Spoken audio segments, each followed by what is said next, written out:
Olá a todos, bem-vindos a mais uma semana de caravana. Vamos já arrancar com isto porque eu acho que isto para as férias é muito importante. Uma página de Instagram que espreites todos os dias. A tua? Ah, que querida! É verdade, fiz sério? viagens por causa de ti, já te tinha dito.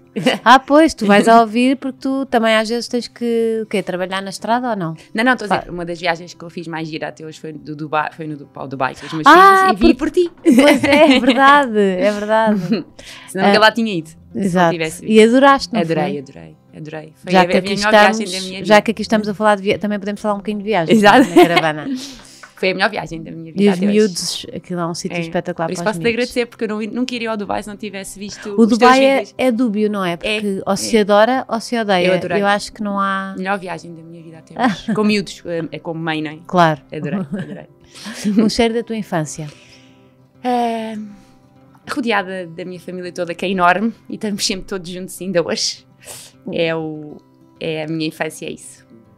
É a família, avó, tios, e ainda hoje... E um cheiro. Ah.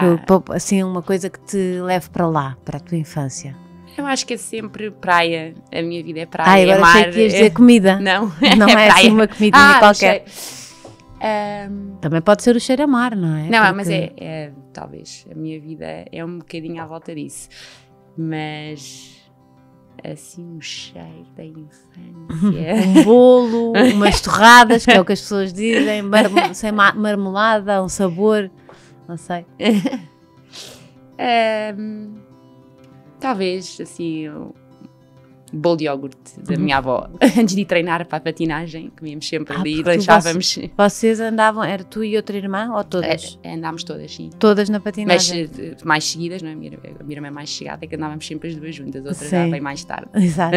Porque eu lembro que uma filha minha também andava na patinagem e tu também comentavas as minhas coisas, a dizer que saudades, patinagem, não sei o quê. Sim, só que ela só foi muito pouco tempo, foram uns 3 anos. Sim, eu patinei dos 5 aos 17. Ias às competições e não sei o quê, Sim, aquilo sim. depois tem muita competição ao fim de semana. Sim. Não A sei minha o mãe quê. não tinha vida, os meus pais não tinham vida. Íamos para o norte, para o Alentejo, para o Algarve, é mesmo competição. E de vez em quando ainda vais lá experimentar, não é? Que eu vi há pouco tempo. Vou já, faço menos, né? Tenho medo de fazer algumas coisas, mas dá para matar Eu adorava saudades. ir, mas só de pensar, o ir abaixo, os meus joelhos, não é? Já não aguentam aquilo.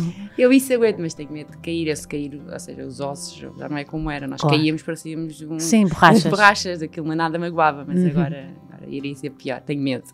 Para onde é que vais quando precisas de respirar fundo? Ou então, sei lá, inspirar-te para um projeto novo? Ou... Vou sempre ao Pardão de Cascais, Pois. com a minha musiquinha nos ouvidos, reggaeton.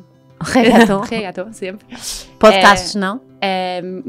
Não faço, Não não é ouço tanto, não, nesse momento não. Gosto de ir quase a dançar e a ouvir música, e depois normalmente sento-me algures quando quero mesmo descansar ou pensar em alguma coisa que tenho que fazer mais importante para a semana, sento-me sempre ou numa rocha ou num sítio qualquer que me deixe estar sozinha, mas gosto mesmo. Eu não sei meditar, já às vezes digo isso, eu não sei o que é meditação, mas eu sinto que ali estou quase nisso. Sim. Claro que estou a pensar em muita coisa que não deveria, normalmente estou a pensar em trabalho, mas se voltas para o vazio, sim. é meditação. Se tentas voltar, ou seja... Mas nunca consegui, acho. Eu estou sempre a pensar em qualquer coisa.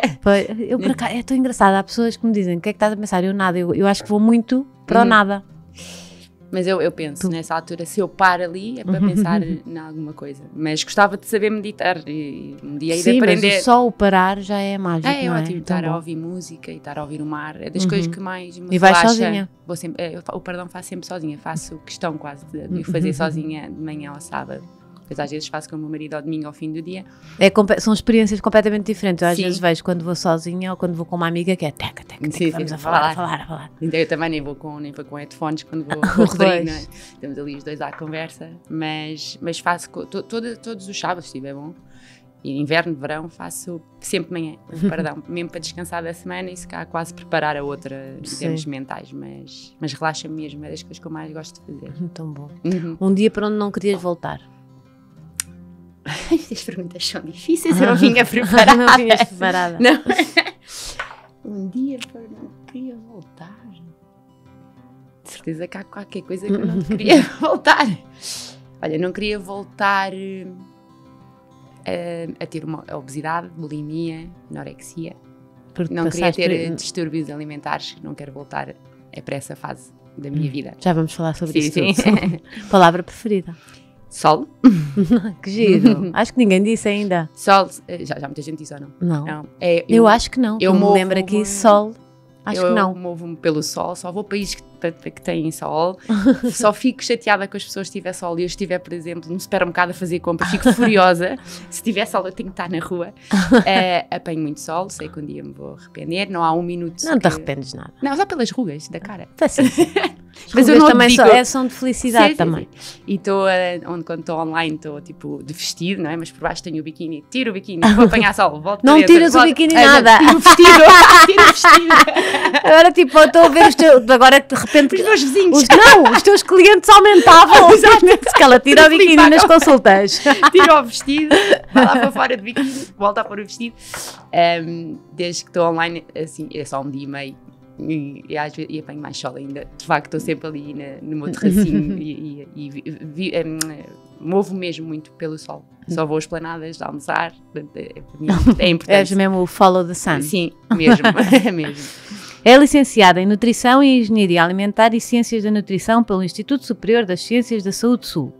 Começou a dar consultas, eu tirei isto da internet, vamos lá ver se está tudo certo. Começou a dar consultas em maio de 2005 numa empresa de produtos naturais, através da qual trabalhou em ervanárias em vários pontos do país, é assim? A partir de 2007 começou a trabalhar por conta própria. Há aqui um salto gigante, não é? Da tua vida e das tuas decisões todas, já vamos saber.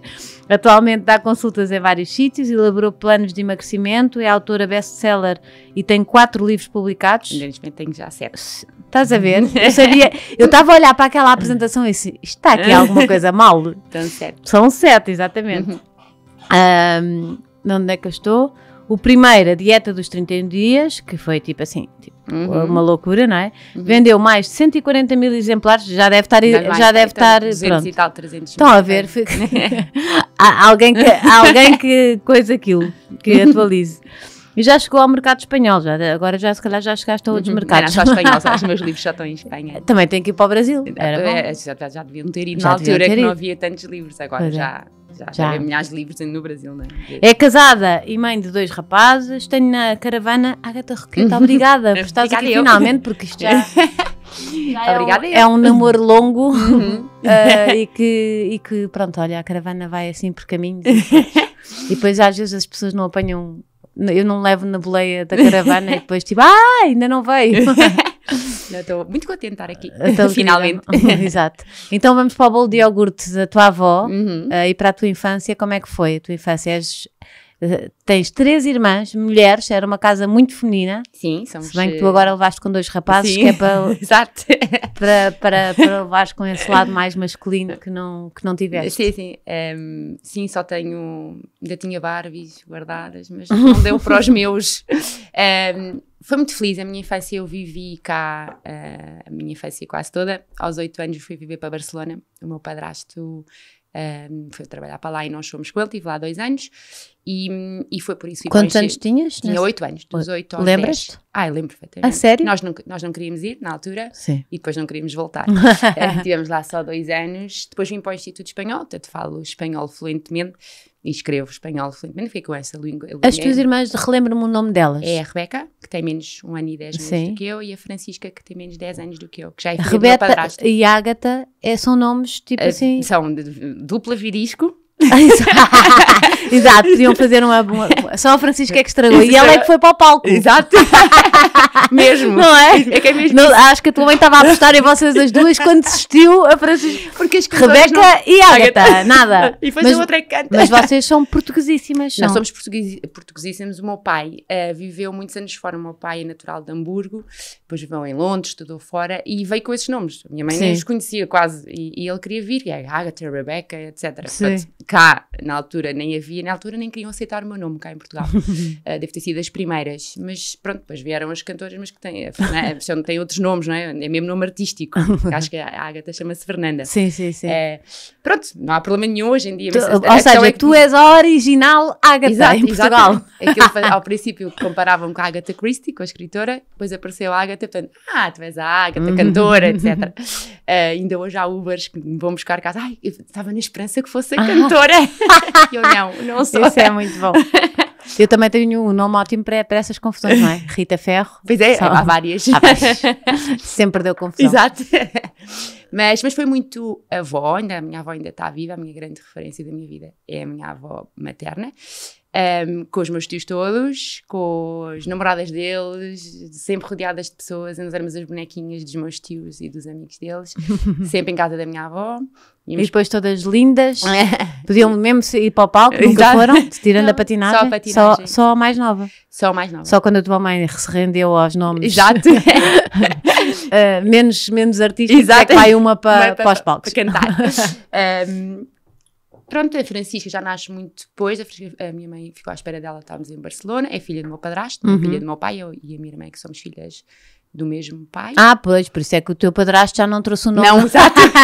Eu disse, o culpado foi o meu pai. O teu pai. Quer dizer, hoje em dia acho graça, mas na altura, havia alturas que eu não gostava nada, que as pessoas gostavam. A tua irmã deve estar o tempo todo, o meu nome é Rebeca e o teu qual é? Adoro. Mas é que não havia mesmo, mas pronto, ficámos assim. E agora, por acaso, eu faço kickboxing e no outro dia estava no balneário e conheci uma Rebeca que treina lá. E depois estava a dizer, que giro, olha, estão poucas Rebecas, a minha irmã chama-se Rebeca. E ela vira-se a mim e diz assim, tu não sabes, é o melhor, eu tenho uma irmã que se chama Ágata. Não acredito. E eu, não pode ser. E ela, estou-te a dizer, a minha irmã chama-se Ágata. Mas inspirou-se em vocês, a mãe dela? Acho que não, nós temos quase a mesma idade. Realmente, elas são um bocadinho mais novas do que nós, eu tenho, e também tem 2 anos de diferença, é muita coincidência. Se calhar o pai delas inspirou-se no teu pai. Acho que ela também disse que o pai dela também viveu fora, que foi o pai dela que também trouxe os nomes. Imensas coincidências, tipo, na minha academia. Deve haver Rebecas e Ágatas muitas giras lá fora. Só pode, que os homens são, normalmente até a mãe que puxa mais os nomes dos filhos. Sim, Digo eu, não, se calhar é um conjunto. Sim, a minha mãe achava que ia ter um rapaz, a minha mãe sempre quis ser meninas, mas achava que eu ia ter um rapaz e que eu me ia chamar Sebastião, portanto eu só ia, ou era Sebastião ou fiquei Ágata. É o que eu sei dessa história. Pronto, e então uma vida feliz, cheia de tios e paparicadas, as meninas. Muito mimada, assim, por toda a gente, ainda hoje. A minha família materna, sobretudo, é muito importante. Eu depois, os meus pais separaram-se, não é? Eu tinha 4 anos e a minha irmã 2, e com o meu pai sempre nos demos lindamente e foi uma pessoa sempre muito próxima, embora com alguns problemas de saúde, mas com as minhas tias capas nunca ficámos tão próximas. Sim. E da minha avó também ficámos muito próximas, e da minha avó paterna também era um amor, morreu há muito pouco tempo também. Eu tive avós até há 3 anos, tinha 3 avós, a do meu padrasto, a da minha mãe e o do meu pai. É que tu chamas da avó mesma, do teu padrasto também é avó, sim, são todas. Porque é a avó da tua irmã, na verdade. Da Francisca, sim. A avó Anitta também morreu há pouco. Duraram as 3 imenso tempo. Tive avó e os meus filhos tiveram bisavós até há pouquíssimo tempo, 3. Agora eu só tenho uma. Agora também já só tenho uma. Mas sim, é muito, a minha infância foi isso. Íamos para a praia, ali para o Saiza, Santa Mar da Oeiras, todos, éramos para aí, sei lá, 50, depois saímos de lá, íamos para casa da minha avó em Santa Mar, os meus tios iam às compras, churrascada, tudo quase todos os fins de semana, e fazíamos tudo com os meus pais. Foi uma infância muito boa, e tenho ótimas memórias. Depois Barcelona também foi muito giro. E pronto, foi depois ali uma fase mais complicada da minha vida foi a adolescência. Sim, foi começaram os teus distúrbios, foi na adolescência? Foi no 12º. Imagina, eu queria entrar em dentária e eu era boa aluna, mas não era tipo aquelas 18, 20, não era. E eu para entrar em dentária comecei a perceber que se calhar precisava ali de uma média 17, talvez, para entrar. E tive que deixar a patinagem de um dia para o outro. Eu acho que na altura também não se falava muito de nutrição, eu nunca imaginei que ia parar a patinagem e engordar, nunca imaginei. Eu na altura tinha 58 quilos, tinha um corpo espetacular, porque a patinagem de facto faz um corpo espetacular. É muito agachamento aqui. O rabo todo subir, tinha um corpo... Só estou a dizer isto porque às vezes é pior para quem tem um bom corpo ficar com o corpo deformado do que também quem nunca teve, não sofre tanto, não é? Eu acho que esse foi o meu... o clique do meu distúrbio, porque Porque hoje em dia, eu olhando para trás, eu tinha 58 quilos. Depois deixei a patinagem em 3 meses, aumentei logo 12 quilos. E eu não devia ter lidado mal com aquilo. Fiquei com 71. Tipo, eu tenho 1,71 m, eu não estava assim também tão mal. Sim. Mas eu não soube lidar com esse aumento tão rápido. A roupa deixou de me servir. E depois eu acho também, os nossos pais não se falava. Não havia tanta sensibilidade para estes temas. Eu nunca achei mesmo que ia engordar. Só que eu passei a estar... Nós treinávamos 4 horas por dia e ao sábado treinávamos 8. Imagina. Competição. E depois tínhamos campeonatos nos outros fins de semana. E eu passei a estar em casa a estudar para aumentar as notas. E na altura, não vou culpar o meu padrasto. Aumentar as notas e os quilos. E os quilos. Não é? Porque quando paras, o corpo deve... Sim. Eu estava habituada a comer bem, mas comia bem e não comia porcarias. E passei a comer naquelas 4 horas bolachas, com o meu padrasto, que eu estava a dizer que eu não tenho culpa, ele era diretor da Arte e Arte na altura, diretor-geral, que era os filipinos, as Oreos. Imagina, tipo, eu nunca tinha comido porque eu nunca tinha tido tempo. Eu chegava à casa, jantava, estudava e ia para a cama. Nós tínhamos uma disciplina, nós éramos disciplinadas, agora conseguimos ter a competição. Uma mudança total Passei de para hábitos. 4 horas em casa a comer bolachas. E engordei, depois no fim, não foram só 11 ou 12, foram 32 quilos, foi até aos 90. E eu sei que foram as bolachas, eu não tenho dúvidas nenhuma, porque depois não comi nada. Eu depois comi, não jantava nada, não almoçava nada. Ai, minha mãe, isso deve ser um problema hormonal qualquer, porque é estranho, tu comes tão pouco. Mas elas não sabiam que às escondidas eu tinha comido imensas bolachas. E depois, como havia imensas bolachas, ninguém dava, porque eu as tinha comido.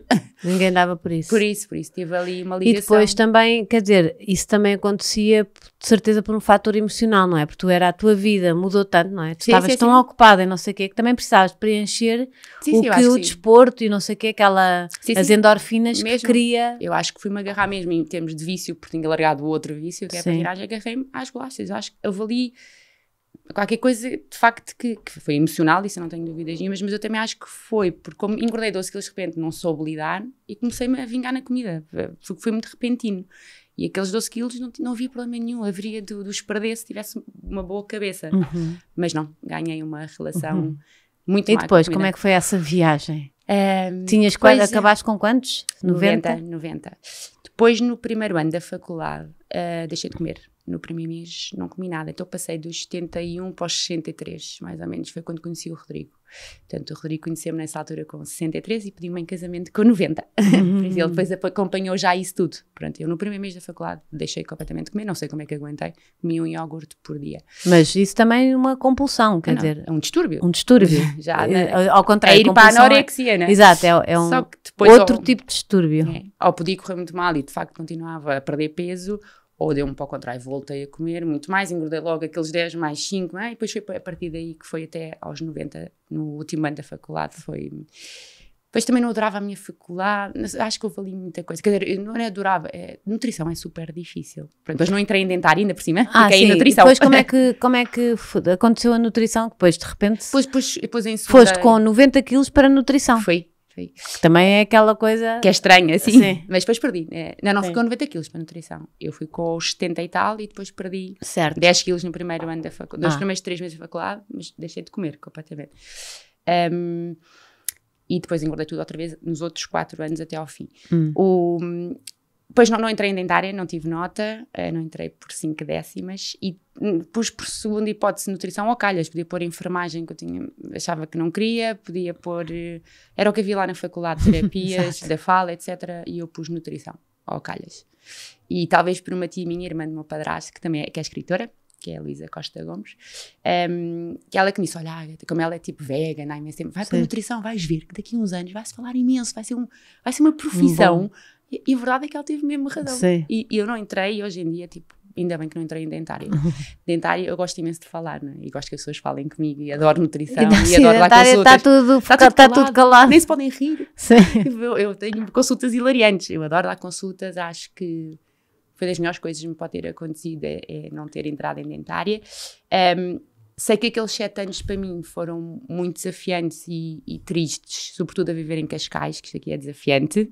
Não ia à praia, porque vais ao guincho, era só modelos e pessoas perfeitas, não é? Eu conheci muita gente, quer dizer, também era daquelas que ia com a toalha, não é? Que se moviam com a toalha. É que aquilo era o nosso Instagram, nós não tínhamos Instagram. Aquilo para mim era o guincho era o Instagram. Era ali que tu vias toda a gente, os teus amigos todos. E depois é um meio muito pequeno e com assim algumas não pessoas mais difíceis. Sim. Ou então é mesmo a nossa cabeça na adolescência que somos, sim, imagina, somos inseguros. Hoje podes em dia, estar completamente a borrifar, não é? Hoje em dia, se tivesse 90 quilos, não ia acontecer nada daquilo mesmo. Sim, hoje em dia, continuavas feliz, a ir à praia. sou realizada, tipo, é muito diferente. A questão é que eu apanhei a adolescência, claro. Foi dos 18 aos 25. Ao mesmo tempo, podia ter sido uma fase muito agida da minha vida que não foi. E porque sentias-te mesmo mal contigo e porque... Senti mal, porque não queria ir à praia, cada programinha que as minhas amigas combinavam na praia, para mim era logo um sufoco. A minha mãe tem piscina, pronto, muitas vezes ficava sozinha na piscina, não deixava de apanhar o meu sol, que eu apanhei sol a vida toda. Mas, então não me despia. E como é que a tua família foi percebendo, ou tu foste escondendo e não falavas? Como é que foi esse processo? É bom para quem podem há pessoas estar a ouvir e adolescentes? É bom que os pais de adolescentes estejam atentos, porque os meus pais durante muitos anos não souberam. A minha mãe uma vez descobriu que eu tinha vomitado, porque eu tinha, ainda por cima, eu sou a irmã mais velha, não é? Tinha uma suíte na minha casa, portanto tinha uma casa de banho para ti, portanto isso é... E os meus pais não se aperceberam durante anos. Quem se apercebeu e começou-me a controlar muito foi o Rodrigo. O meu marido sabia de tudo, sabia do meu distúrbio. Como é que ele soube? Ele percebeu? Porque passava mais tempo, não é? Contigo. Sim, percebeu, contei-lhe, abri-me com ele e ele controlava muito e ligava-me, já fui a seguir ao jantar e a seguir ao almoço, mas fiz muita coisa às escondidas e os pais têm que estar atentos. E o Rodrigo nunca falou com os teus pais? Não. Por respeito, não é? Não. E os meus pais praticamente, eu acho que eles nunca souberam quando eu escrevi o meu primeiro livro. A sério? Minha mãe achou que naquela vez que eu vomitei, levou-me ao médico, um amigo dela, um clínico geral, e falei um bocadinho com o médico, não sei o quê. Minha mãe achou que eu nunca, como descobriu que eu nunca mais ia vomitar na vida, mas foram muitos anos, foram 7 anos, mais para além desse vómito que ela viu. E só depois, quando eu escrevi o livro, é que eu acho que a minha mãe se apercebeu que eu vivi uma doença mesmo escondida, sozinha. E que podia ter corrido muito mal mesmo. Podia ter corrido mal. E eu acho que na altura os meus pais, que não têm culpa nenhuma, não é? Como é óbvio, eles foram-me compensando um bocadinho o meu aumento de peso com, pronto, idas à endocrinologia, etc. Tinha alguns problemas hormonais, é verdade. Aquilo também não me ajudava. Mas tu conseguiste esconder até dos médicos. Sim. Até ninguém percebia. Não falava a médico nenhum. Lá está, porque eu nunca fui à psicologia. O meu problema era psicológico. Eu devia ter um psicólogo. Só que eu tentei resolver aquela parte que mas podia haver um médico que desconfiasse alguma coisa e dissesse, ouça, não está a fazer isto, não está nada. Fui nutricionistas, endocrinologistas, ninguém, também eu não me abri, portanto, mas eu devia ter ido dar a um psicólogo e os meus pais amorosos foram pelo outro lado. Eu fiz uma lipoaspiração, mas a minha cabeça não estava boa, perdi 3 quilos com a lipoaspiração, recuperei-os outra vez. Portanto, tratei daquilo que por fora, mas o meu problema era por dentro mesmo, era a minha cabeça. E depois eu consegui ultrapassar sozinha, no fundo, mas lá está, não esperem 7 anos para um psicólogo. Vão, eu se caso tivesse ido logo, não tinha tido uma adolescência. E como é que foi? Quando é que foi aquele trigger que tu achaste que... Olha, comecei acabei o curso, não é? Finalmente, que eu estou a dizer, eu não adorei o curso, eu acho que estressei imenso, estudei imenso, comi imenso para estudar, fiz imensas diretas e comi muitas bolachas, pronto, e acabei o curso.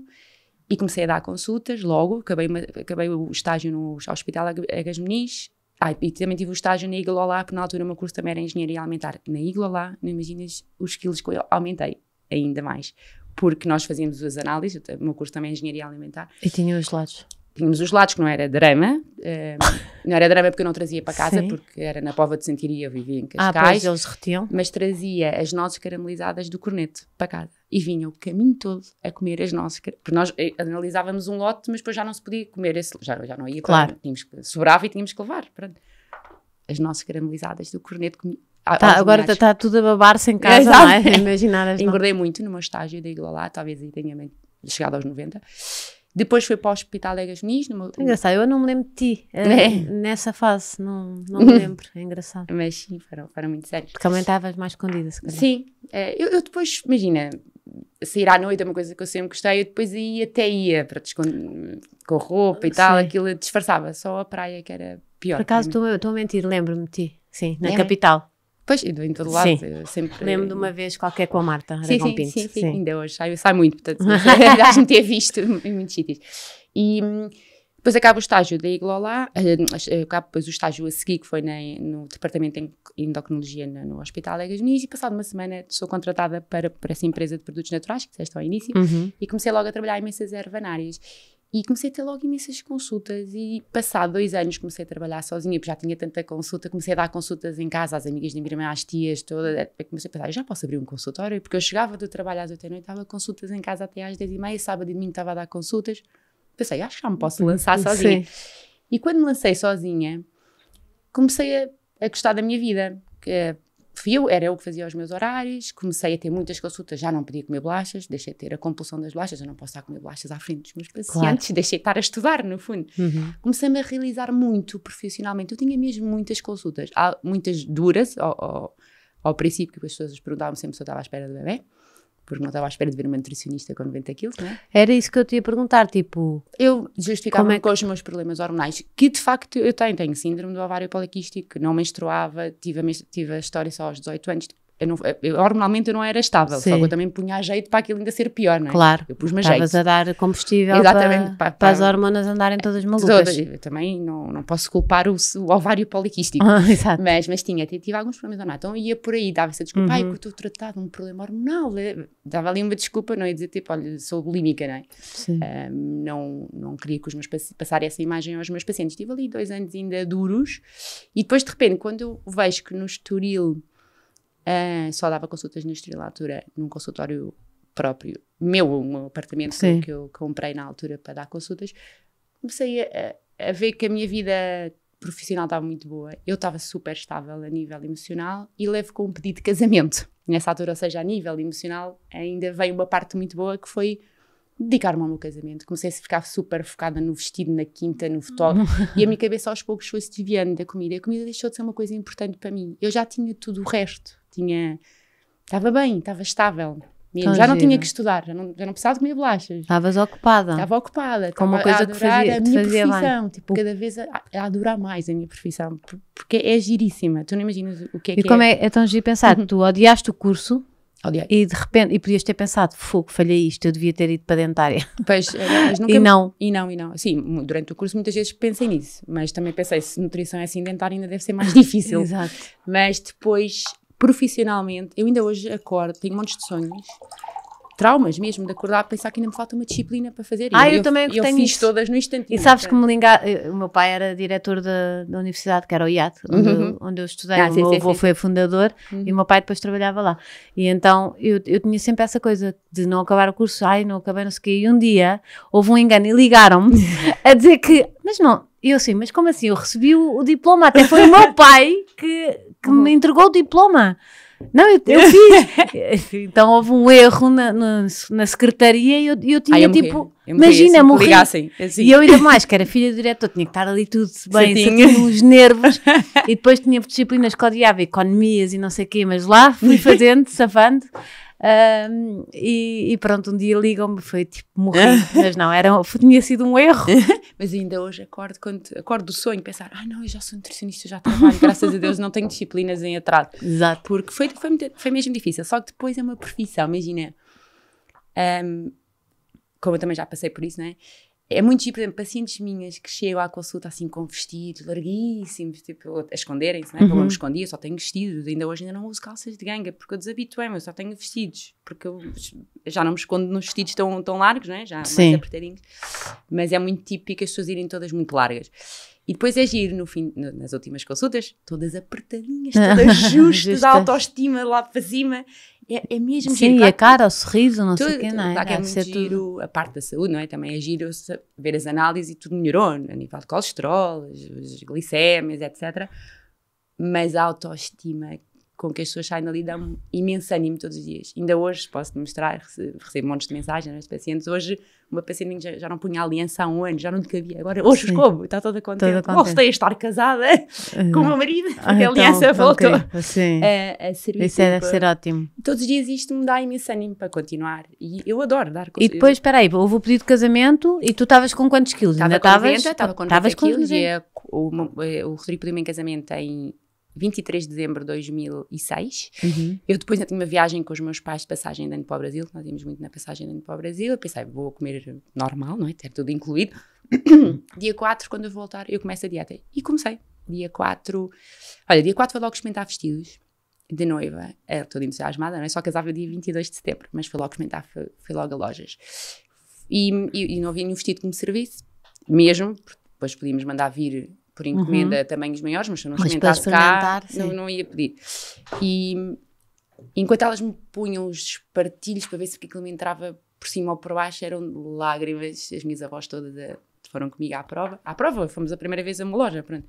Minha mãe, e as lágrimas caíam-me. Eu pensei, eu não quero isto mais para mim. Chega, eu vou casar. Eu não quero estar a apertarem-me por cima, por baixo, espartilhos, eu a chorar com este peso. Não faz sentido nenhum. E no dia a seguir comecei a dieta que eu já fazia aos meus pacientes há imenso tempo. Sim, só faltava eu fazer. Olha, comecei, correu-me lindamente. Foi tão fácil e fiz mesmo descontraída, e é isso que eu passo aos meus pacientes também. Eu fiz aquilo na maior, quando tinha a fazer as neiras fazia, mas depois compensava-me e depois fazia dias mesmo direitinhos. Eu casei em setembro e antes de mim casaram as minhas amigas todas, entre abril, maio, junho, julho, agosto e setembro tive muitos casamentos e desde solteira. Não faltei a nenhum, não deixei de comer, não deixei de fazer as minhas coisas. Mas durante a semana estava mesmo certinha. Sim. E perdi 20 quilos, casei com 70 quilos. Que para a minha altura já não era mau, eu senti lindamente. E o teu marido, namorado, foi acompanhando sempre. Acompanhou como é que ele foi vendo essa mudança? Sabes que ele ainda hoje me diz que não se lembra de mim com 90 quilos. A imagem dele, de mim, não é assim. Não é com peso. Não, só depois ver fotografias minhas, que eu também tirava. Eu tenho pouquíssimas fotografias, para não deixar ninguém tirar fotografias. Mas tenho umas fotografias na Madeira com ele, uma viagem que ele me ofereceu nos meus anos em dezembro, Madeira ótima em dezembro. Vamos para lá 3 dias. E ele, realmente tinhas mesmo 90 quilos, mas eu não me lembro de ti, assim, ele não se lembra. Sim, não tem imagem de mim assim. Sim, ele não via isso, não é? Uma pessoa quando ama. Uma pessoa quando ama não vê essas coisas. Exato, mas eu acho que era mesmo isso, porque ele não se lembra, ele não me via assim como eu me via. Mas claro que depois nota diferenças. Claro. Nas nossas fotografias de casamento nota-se diferença. Estou com muito menos volume, estou muito mais feliz, tudo isso mudou. E depois já... E saúde, não é? E saúde é tudo assim, muito melhor, deixei de ter hipertensão, eu tinha ali já alguns problemas de saúde. E pronto, e depois tive... Acho que fiquei curada da minha bulimia ali acho que foi logo que comecei a trabalhar. Acho que aos poucos... nunca procuraste ajuda psicológica? Nunca. Fizeste tudo sozinha? Tudo sozinho, foi um erro. Foi um erro porque devia ter ido logo no primeiro mês. Estavas calada, não é? Estava calada, tinha vergonha, já todas às escondidas, não é? E, essas coisas são muito silenciosas, não é? Essas doenças são muito silenciosas. Por isso é que, sério, estejam atentos, foram 7 anos. Que enganei os meus pais. Então, diz lá truques para os pais estarem atentos, porque vão ser quando forem enganados. Ou se forem enganados. Saírem a seguir às refeições da mesa, não é? Saírem logo a seguir às refeições. Não quererem comer, se calhar à mesa, ou comerem muito pouco, mas a pessoa sabe que encontra pacotes escondidos de bolachas, etc. Procurem, porque vão encontrar em algum sítio. Estarem atentos, sobretudo às idas à casa de banho. Isto no caso que foi bulimia, não é? Depois há outros distúrbios, mas é verem o que é que acontece a seguir. De comermos. Estamos logo a ficar nervosos, temos que ir à casa de banho rapidamente, temos truques para ir à casa, tenho muitos truques para conseguir vomitar mais facilmente. Às vezes a seguir à refeição, punha um bocadinho de Cerelac com... Ai meu Deus, se calhar vais estar a dar dicas. Pois não vamos falar disso, não. Tchau. Não. Pronto, é estarem atentos a comportamentos estranhos e às vezes há infelicidade que a pessoa não percebe de onde é que ela vem, que é que a pessoa está tão às vezes tão triste, não é? E é pela imagem, e tem que se tratar, tem que se ir ao psicólogo mesmo. É a primeira coisa, e depois... Perder o psicólogo ou a clínica geral. Porque nem todos têm a sorte de se curarem sozinhos como tu fizeste. A mim foi completamente sozinho, mas foram 7 anos, podia ter sido muito menos. Sim. Depois o psicólogo há de encaminhar para a nutrição, mas primeiro psicologia, por favor, que era o que eu devia ter feito na altura. Depois, entanto, passado 7 meses, fiquei logo à espera da bebé. Muito cedo, né? Tinha 25 anos. E tiveste medo nessa altura de engordar tudo e não sei o que? Não tive medo nenhum. Não, esse não era o medo. Estavas tipo focada no bebê? Não, eu tive na altura que soube, porque como tinha síndrome do ovário poliquístico, o médico sempre disse, quando quiser engravidar, venha ter comigo para fazermos uns tratamentos. Eu casei, está bem, agora já posso fazer tudo, já casei. Ainda por cima tenho problemas Sim, isto não vai ser assim. Isto não vai ser assim, deve demorar anos. Vai passar de 7 meses. Estava à espera de bebê. Foi um choque, porque eu não queria. Não estava à espera. Estava à espera. Imagina, 2 anos que eu vivi com os meus pais até o último dia de casar. Dormi com as minhas irmãs o dia antes. Não querias curtir um bocadinho com o teu marido? 2 aninhos de vida de casada, casa nova, amigos. Sim, 25 anos. 25 anos, viagens. Sim. E foi ali um bocadinho traumatizante a primeira semana, porque eu não estava mesmo à espera. E depois, passado 2 semanas, já era a mulher mais feliz do mundo. Portanto, foi só aquela primeira semana. Foi um impacto. Foi um impacto. Passado nos 5 meses, comecei logo a perceber que ia ser lindo, quando comecei a sentir o bebê. Eu gosto muito de estar à espera do bebê. Gosto muito da barriga. Acho que fica uma cara boa. Como engorda um bocadinho, não é? Fica assim tudo esticadinho. Gosto muito de estar à espera do bebê. E pronto, e tenho o meu primeiro filho. E aí tive a certeza que tinha mesmo curado a minha doença. E eu digo sempre isto aos meus pacientes, as pacientes têm medo de ter bebés, e agora que emagreci, vou engravidar, e o meu corpo. E a questão é que quem tem uma relação má com a comida quando é mãe, a relação com a comida melhora imenso, porque deixa de ser importante. E porque tu deixas de ser importante. Sim. E há outra pessoa ali mais importante do que tu. Tenho um bebê nas mãos, tenho maior amor que a pessoa pode ter é por um filho. Stress também, não é? Stress, preocupações. O meu filho teve uma meningite logo. Eu mãe de 25 anos. Enfim, há muitas coisas que acontecem, mas a comida deixa totalmente de ser importante. Passamos a comer porque temos que comer, para nos nutrir, e estarmos bem, para ter energia. Para o bebê, não é? E para o bebê. E deixas de comer porque está triste ou contente. Eu se calhar vou dizer um erro tipo gigante, mas às vezes há muitas coisas, e se calhar posso até ofender, mas há muitas coisas de saúde mental acontecem porque temos o foco muito em nós, muito no nosso aspecto, no nosso corpo, no nosso coisa, na nossa vida, na nossa porque se tu de repente olhares para o lado, os teus problemas se calhar não são tão maus, quer dizer, sim. Não é? Se o teu foco sair um bocadinho, se calhar estou a ser muito parva, porque às vezes até é só químico, não é? Dizem que às vezes pode ser uma depressão. Sim. São coisas químicas. Claro. Também são coisas químicas. E genéticas, muitas vezes. Mas acho que há muitas coisas que melhoram quando nós saímos do nosso foco não pensamos só em nós. Eu também acredito, sim, eu não sou psicóloga, mas acredito que se calhar estou a dizer parvoíces, não sei. Mas em relação à comida, que tem tudo a ver também com a parte psicológica, eu não tenho dúvidas nenhuma. Se nos virarmos para outras coisas e o foco não formos só não, acho que melhora imensos aspectos. E um bebê foi a melhor coisa que me aconteceu na vida, foi ser mãe. E resolvem imensos problemas meus, mesmo. Problemas de autoestima, sou muito mais confiante que sou mãe, sou super realizada. Preencheu-me imensos vazios que eu tinha e que não devia ter, porque eu tive uma vida super feliz, independente de uma doença que o meu pai teve, que se calhar me destabilizou para o resto da minha vida, mas eu acho que não tem nada a ver. Eu acho que a minha bulimia não teve nada a ver com a toxicodependência do meu pai. Acho que não foi isso, porque nós tínhamos uma relação muito boa com o meu pai, independentemente daquilo que ele fazia, não é? O meu pai adorava-nos. Eu tive amor a minha vida toda, da minha família toda, ainda hoje. Nós temos imenso amor, por isso nunca o meu padrasto foi mais que o meu pai. A mim não me faltou nada, nunca. Sim. Portanto, eu não acho que a minha bulimia ou distúrbio venha do meu pai, embora tenha sido uma fase da minha vida. Mas quer dizer, alguma marca há de ter deixado, não é? Acho que sim. Porque deixa-nos sempre mesmo que haja amor, não é? Sim. Tenho imensa pena que o meu pai tenha entrado naquela vida e gostou sempre de nós, e isso eu não tenho dúvidas. Mas também sei, por exemplo, que eu tinha medo que ele aparecesse no meu liceu, e às vezes aparecia, e vinha do casal ventoso. E eu sei que vinha com o aspecto de quem vinha do casal ventoso. Depois havia fases que estava melhor, tinha melhor aspecto, mas tinha sempre medo que ele aparecesse no sítio onde eu estava com as minhas amigas. Tinha imensa vergonha. E se calhar isso deixou marcas. Eu não sei, porque eu nunca fui a um psicólogo. O teu pai recuperou alguma vez? Não. O meu pai teve uma morte triste. Ele depois, com a toxicodependência, disputou ali uma esquizofrenia e doença bipolar. Depois ele, como não se medicava como deve ser, ainda vinha a droga, né? Foi internado ele numa clínica em Carnaxide, do sono, porque já não desapareceu durante alguns dias, já não dormia, etc. Tinha que fazer uma cura de sono, e houve um incêndio no quarto dele e morreu com 90% do corpo queimado. Ai, que horror. Teve um final triste mesmo. Sim. Eu tinha 20 anos na altura. E claro, só pode deixar marcas. Claro que deixou, ainda não sabemos o que é que aconteceu naquele quarto, enfim, foi tudo abafado, enfim. Exato. as coisas clínicas, custam sim, a perceber. ainda hoje não sei. E que faz mais, torna as coisas mais difíceis de aceitarem, não é? Quando tu não sabes. Não sabemos o que é que aconteceu naquele quarto. Se foi ele, porque ele fumava. Sim, acontece mas também muito, não é? numa clínica de sono, deixarem fumar num quarto. Pronto, enfim, não vamos entrar aí, certo. porque foi arquivado o caso. Mas que a minha avó ainda investiu muito dinheiro em para tentar descobrir e porque é que se passou naquela clínica naquele dia. Eu sei que nós ligamos um sábado a televisão e a primeira notícia do telejornal era incêndio na clínica nascido, homem, né?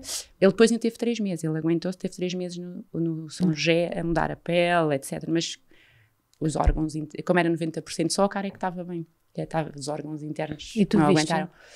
Olha, eu fui lá uma vez, fui lá várias vezes com a minha irmã. Tínhamos que vestir uma roupa, porque eu estava mesmo na unidade de queimados, mesmo tive uma sala especial, tínhamos que vestir uma roupa toda... Esses médicos dessa unidade, para mim, são os heróis. E entrámos as duas para ver o meu pai. Ele só se via a mesma cara, estava todo enrolado em... Enfim, E a tua mãe levou-vos? Fomos sozinhas com a minha avó, com a mãe do meu pai. Pois, claro. Fomos as duas, a minha irmã ficou lá, eu fugi. Vi o meu pai comecei a fugir, nunca mais lá fui. Nunca mais vesti aquele fato. Não, fui lá com a minha irmã e ficava cá fora. Sim, não conseguia ver o meu pai, era impossível, só se via os olhos todo enrolado. Mas ele estava acordado ou a dormir? Não sabemos. Não sabemos, a minha irmã ficava imenso tempo a falar com ele, mas ele, tipo, pai, os olhos, só para eu perceber. Não se sabe. Nunca percebemos, foram 3 meses a ir lá. E tu ficavas à porta? Eu não conseguia entrar. Mas a minha irmã Rebeca conseguia. E falava imenso com o meu pai. Mas não sabíamos se ele ouvia. Sim, ouvia de certeza. Acho que isso me pode ter deixado, sim, alguns traumas. Mas... Só pode? Como é que tu dizes que sim, mas eu acho que já o meu distúrbio já era antes. Portanto, não acho que seja relacionado mesmo com o meu pai. Acho que tem só a ver com a patinagem e eu deixar de patinar. Portanto, também faço isso. Quando deixarem de fazer desporto de competição, por favor, consultem um nutricionista, porque nós conseguimos controlar. Se vão gastar menos calorias, então venham ter comigo ou com outro nutricionista. Certo. Porque dá perfeitamente para fazer tudo. Eu é que não fui inteligente nessa altura. Não sabia, eu acho que nós não falávamos, não se sabia, não havia, tinhas que procurar muito. Sim, havia tipo nem sequer havia Google, como é que uma pessoa procurava? Exato. Ou falavas com os teus pais, ou então era muito difícil, não é? Sim, é diferente. Hoje em dia há tanta informação que é estúpido sofrerem sozinhas. Sofram connosco e nós estamos aqui para vos ajudar. E quem já passou por isso, que é o meu caso, é a única parte boa de eu ter tido este distúrbio durante 7 anos. Eu aprendi imenso de nutrição com aquilo que eu tive, não é? E eu ia-te perguntar isso. Muitos pais procuram-te porque tu estás nos dois lados. Estás no lado da cura, não é? Ou da possível cura, e da provável cura, se Deus quiser, e estás no lado de quem já lá esteve. Sim, acho que muita gente vem também por aí, não é? Ao princípio, acho que é um incentivo para ir em mim, sobretudo quando vêm miúdas com distúrbios. Certo, é isso que eu ia perguntar. Tipo, essas sim, os pais preferem, se calhar... Uma pessoa que já viu os dois lados. Sim. Essas sim, e acredito que sim, que adolescentes vão muito por causa disso. Há muitas, não é? Hoje em dia. Há muito mais, depois pós-Covid, muito mais. Ainda mais pós-Covid. Eu já achava que esta geração já tinha muitos distúrbios, não é? Porque noto muito mais agora. Os hospitais têm muitos internamentos de miúdas mesmo com 30 quilos. Sim.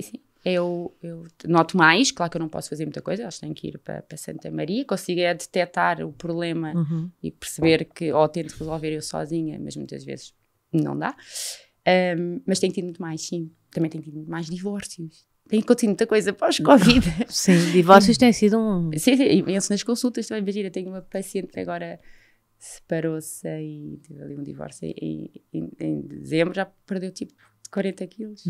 Até agora. É a parte boa do divórcio. Aquilo não entra. Faz um nó, não é tipo stress, eu acho que é tipo angústia, é outra coisa. Sim, a comida não entra. Não entra. 40 quilos. Mas ela vai lá o quê? Porque quer engordar? Não, eu estou-lhe a controlar o peso. Não, ela agora está a aproveitar, ela agora está quase a chegar ao peso que quer, claro que foi pelo divórcio. Agora vou ter que ensiná-la a manter o peso, porque aquilo não foi muito natural, aquilo foi porque não comeu. Pois, exato. É porque também hoje em dia também há assim umas coisas muito rápidas e injeções e não sei o quê, que depois não ensinam a pessoa a comer e aquilo depois passa. Sim, vamos ver o que é que está muita gente a tomar agora, vamos ver o que é que vai acontecer a seguir. Eu não medico, eu não sou médica, não posso passar nada dessas coisas, mas tenho alguns pacientes que vêm dos médicos e sobretudo obesidades mais graves e estão a tomar. Eu só estou para ver a seguir quando deixarem a medicação, mas vamos ver, ainda está tudo, é tudo muito recente. Porque o importante, tipo, e o que diz a nutrição é tu aprenderes, não é? É aprender a comer. E comer. Porque os meus pacientes comem mesmo. Eles perdem peso a comer mesmo. E que é para depois, as dietas de emagrecimento nunca podem ser muito diferentes da manutenção, porque senão vai engordar sempre. É só retirar aquelas aquilo coisas... pode comer, infelizmente não posso deixar lá batatas de pacote e corações. Eu adorava que os meus pacientes perdessem com isso tudo, mas não é possível. Mas comem muito. Os meus pacientes, imagina só para dizer, eu faço as refeições principais, escrevo, né, as refeições principais e depois faço uma lancheira para cada paciente, com coisinhas, imagina, faz conta que leva uma lancheira e não tem horas, que eu acho que psicologicamente o plano que eu faço, também por ter passado por isso, não tem horas, não tem regras, imagina, podem ter comida às 4 da tarde da lancheira, vão à lancheira, não é? Comem quando têm fome. Às 5 enervam-se com alguém, podem comer outra vez. Nós não comemos só por fome, temos impulsos, depois às 6 da tarde uma neura de cansar, outra vez, e às 8 estamos a cozinhar na cozinha e outra vez. Têm que saber o que é que podem comer, têm que ficar cingidos, no fundo, a uma lancheira. Mas tem imensas coisas para comer, então podem estar sempre entretidos o dia inteiro. Só têm que arranjar o que é que podem comer. E eu acho que isso lhes dá imensa liberdade de cabeça. É tipo, olha, vou comendo, se também não estiver em reunião não como, não vou preocupar quando tiver fome, ansiedade. E está ali, não é? Porque às vezes o proibido... Também sim, é pior. Ficas um bocado obcecada, não é? Sim. Tipo, não posso comer isto, não posso comer. Está lá tudo o que podem comer. E não ponho o que não podem comer, só ponho o que podem, que é para ter e nãos. E eu acho que aí a parte psicológica fica quase resolvida em termos de horários e enfim, acho que levam aquilo mesmo descontraídamente e isso eu gosto. Eu já não me lembro da nossa pergunta. Agora também não. Comecei a falar da lancheira. Eu acho que tinha a ver com... Começámos a falar dos pais que te procuravam, não sei o quê. Não, sim, mas pronto, estava a dizer que a parte do emagrecimento, pelo menos, eu resolvo assim. Tipo, dietas descontraídas em que se come muito. Estávamos a falar da medicação. A dizer, e a ideia... a minha ideia sempre é ao contrário. É cada ano passa, eu tento pôr mais qualquer coisa na lancheira e se resultar, fica. E que é para os meus pacientes cada vez comerem mais, não sentirem fome e depois a dieta ser parecida com a manutenção. Nunca pode ser muito diferente, senão vou engordar sempre. Pois, não pode haver uma fase muito restrita. Não, porque ou dá para a compulsão ou então desistem. Normalmente uma fase de restrição vem de seguida de uma fase de compulsão, muitas vezes. Ou então de desistência. E depois mesmo, e depois estás de 2, 3 meses a aprender a comer, etc. Aquilo tem que ficar para sempre. A dieta, o plano de emagrecimento não é muito diferente da manutenção mesmo. A única diferença depois é que eu dou um dia livre quando a pessoa está a tentar perder peso e depois na manutenção... Foste tu que disseste que os homens nem se importavam de não ter o dia livre foi. E que as mulheres é que gostavam do dia livre. Sim, não fazia ideia. Eu achei que os homens, depois naquele dia iam Não. Os homens para ir a um nutricionista é para fazerem tipo super obcecados, fazem aquilo tudo direitinho, nem dia livre querem fazer. Se é para ir e para fazer e despachar e que quero é despachar isto e passar para a manutenção. E são mais fáceis ou não? É muito mais fáceis, sim. Fogo, é muito injusto. É o dobro. Perdem quase. É praticamente o dobro de nós. Porque tem muitos casais que vão juntos. Enquanto a mulher vai nos 5 kg, o homem já vai nos 10. Nunca vão juntos, isso depois ainda deve dar. Mas eu aviso logo. Vai ser assim, portanto. Fogo, ainda carregamos com crianças. Sim, devia ser, a natureza devia nos compensar, mesmo, não é? Os partos, as gravidezes. Mesmo a lancheira dos homens, da minha parte, é muito maior do que a das mulheres. E mesmo assim perdem mais. Tem mesmo sorte. Sim. E tudo, e as solites têm muito menos, as trias, não é? É diferente. E eu acho mas que pronto, nós temos coisas muito bonitas, muito boas. Exatamente. Nós podemos dar à luz. E as mulheres acham a minha consulta necessariamente porque têm um dia livre. Pronto, foi o que eu disse. Elas vão porque sabem que eu dou um dia livre. É? Que engraçado. Sim, sabem que tem ali um dia para descontrair. E nós somos assim, nós precisamos, mulheres, nós somos hormonais, somos emocionais, temos muita coisa para tratar, criancinhas, nós precisamos também dos nossos momentos. E cada vez mais, não é? Há assim uma, tipo, aqui ninguém toca, agora aqui vou ser livre. Porque já é os já dias tanta todos. Coisa, tanta restrição, que, juro-te, eu acho que ponho mesmo ali um plano adequado ao dia a dia. Aquilo não tem que ser mais um drama, aquilo é para facilitar a vida da pessoa, não pode ser para complicar muito, senão desistem outra vez. Quando as pessoas, tu deves conseguir perceber que a parte mental e psicológica, normalmente, quando não há um problema de saúde, não é? acompanha as mudanças de peso. Sim. Eu acho que normalmente, se não for exatamente uma patologia qualquer, da tiroide, etc., Certo. normalmente é psicológico. Imagina, tive uma paciente que engordou 20 quilos por causa do patrão dela. Odiava o patrão fazia-lhe a vida negra, ela chegava à casa, comia tudo o que lhe aparecia, mas era para compensar mesmo o dia que teve. E eu sabes que isso me aconteceu na pandemia. Eu estava com o meu marido ia trabalhar e eu ficava com os miúdos em casa. E então andava ali em modo, entre trabalho, escola deles, não sei o quê, a outra pequenina que ainda não estava no primeiro ano, não é? Eu estava tipo em piloto automático e depois, ao fim do dia, quando ia preparar o jantar, não sei o quê, eu parecia, juro-te, parecia um robô. Uma trituradora. Eu, de repente, e eu, as coisas que eu comi, tipo, e nem, sabes, eu nem saboreava. Aquilo era tipo... crocante. Sim, era tipo, nem respirava, estás a ver? É compensação. E pronto, depois lá engordei muito e só depois, quando eu percebi que estava com esse hábito e comecei a trocar por caminhadas, por comer outro tipo de coisas. Sim, trocar por coisas também têm prazer, não pode ser sempre ali.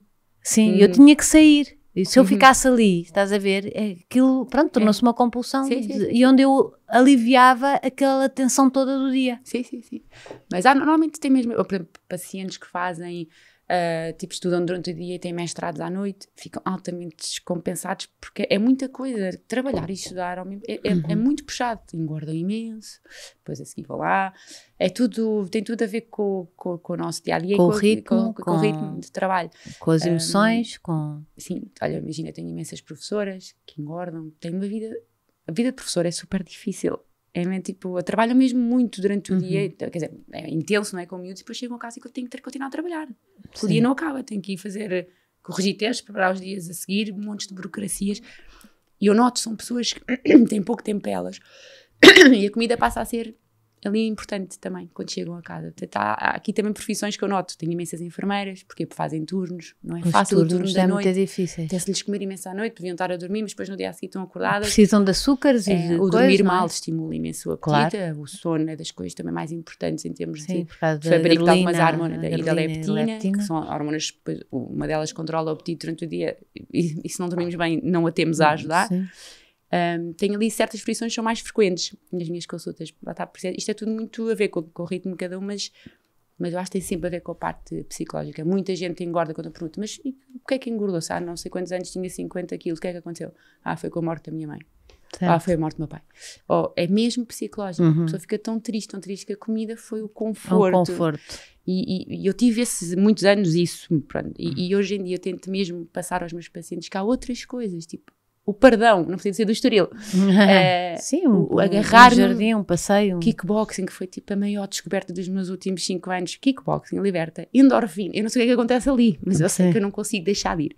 E não falto. E equilibra-me imenso. Aquele pontapés, murro. Liberta, aquilo deve libertar as tensões todas do dia. E acho que hoje em dia os psicólogos recomendam muito desportos de combate, para, primeiro, não é, quem tem depressão, etc. Portanto, aconselho vivamente, foi um dos meus grandes escapes.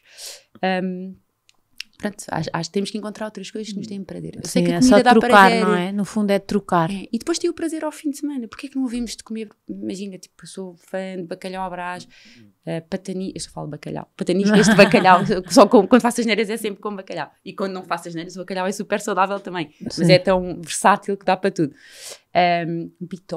Um bitoque, as batatas fritas e um croquete antes, aquilo é maravilhoso. Mas a questão é, não temos que fazer sempre isto mesmo. Aquilo é tipo uma exceção e não... e ainda assim os pratos, não é o problema. Eu não me importo que os meus pacientes, se calhar ao fim do dia cheguem a casa, olha, hoje apetece-me um bitoque, imagina.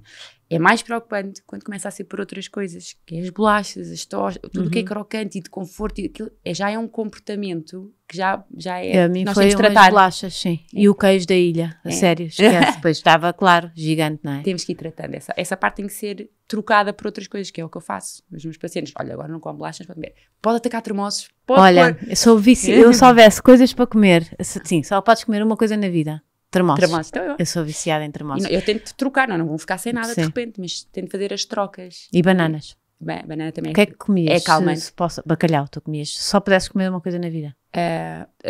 Comia bacalhau. Vários pratos de tipo bacalhau. Tipo pequeno almoço bacalhau. Não. Eu era bananas ou termossos? Não, para mim a melhor coisa do mundo é pão. E vai ser sempre. Pão. Por mim consigo comer Eu pão. agora, como não posso comer glúten. Mas eu comi pão o dia todo. Eu por mim comi pão o dia todo. Exato, pão também é bom e queijo também é bom, Sim. mas esse aí ficávamos Sim, mesmo exato. termossos e bananas. Ficávamos é um bocadinho felizes, talvez, mas depois o peso é que não aguentava. Exato. E em termos de pratos, bacalhau, sim. Em termos Lindo. de tudo, pão. Pão, sem dúvida. Olha, trouxeste-me alguma coisa que eu vi. Olha, trouxe o livro, em princípio já deve ter... A tua cara.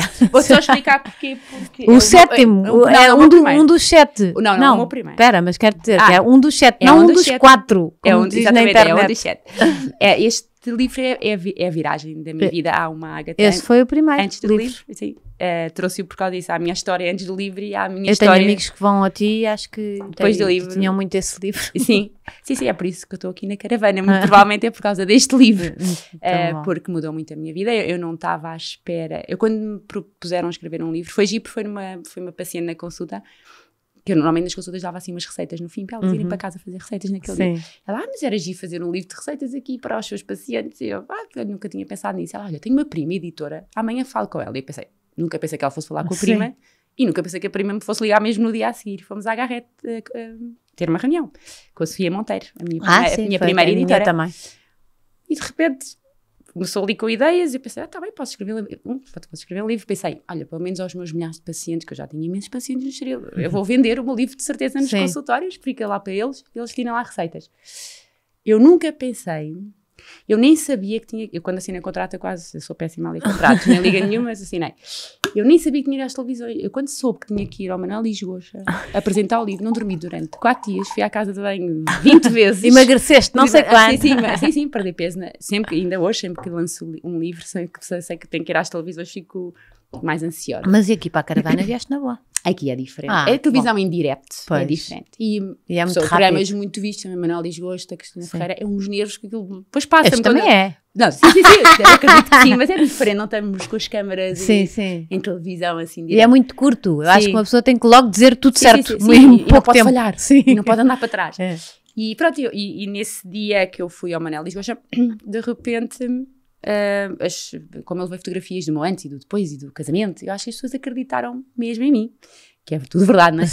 E levaram ao impulso de comprar o livro. E de repente, nesse dia, o livro passou para o top 1 ali com o Miguel Sousa Tavares.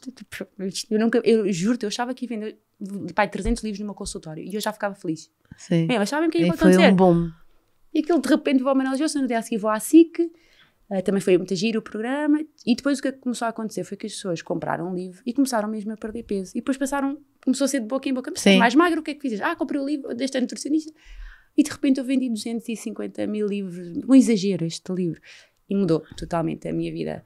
Tinha uma vida muito mais calma antes, só dava consultas, foi muito primeiro, assim, os primeiros meses do lançamento do livro, porque eu não estava à espera, foi muito duro, tinha um filho com 4 meses e outro com 2 anos, estava sempre cansada, assim, cinzenta, cansada, tinha que ir para aqui, a feira do livro, eu não estava à espera, ia com consulta, e as consultas triplicaram, de gente, só tinha filho. E não era online? Não, não dava só presencial, e eram 3 meses de espera para terem consultas comigo. Isto mudou completamente a minha vida, por isso é que eu te trouxe isto. Mas pronto, foi para melhor, mudou a minha vida para melhor. E depois seguiram-se os outros livros, já estou muito mais habituada hoje em dia, já não vou tão nervosa, ainda vou, mas já não vou tão nervosa, mas foi o meu ponto de viragem da minha vida. Adorei ter-te cá. Obrigada pelo presente. Não sei se tu tinhas, eu último acho que tem, a editora mandou-te. Mandaste e eu acho que tenho este. Pois deves ter, mas pronto. Eu acho que tenho este. Dá alguém que precise. Sim. Já está um bocadinho desatualizado. Esse livro já tem 12 anos. Eu depois voltei a escrever mais tarde a nova dieta. Mais a nutrição é uma coisa em constante evolução, não é? Sim, está completamente diferente. O novo, já escreveria um livro completamente diferente. Mas esse acho que foi... Naquela altura era o que havia. Era o que havia. Sabia. Sim. E já passaram muitos anos. Obrigada. Adorei ter-te cá. Beijinhos, obrigada. Beijinho grande. Obrigada, boa semana. Beijinhos. Portem-se bem com a comida. Hein? Se precisarem de ajuda, já sabem. Liguem, peçam ajuda a alguém, que é o mais importante. Beijinhos.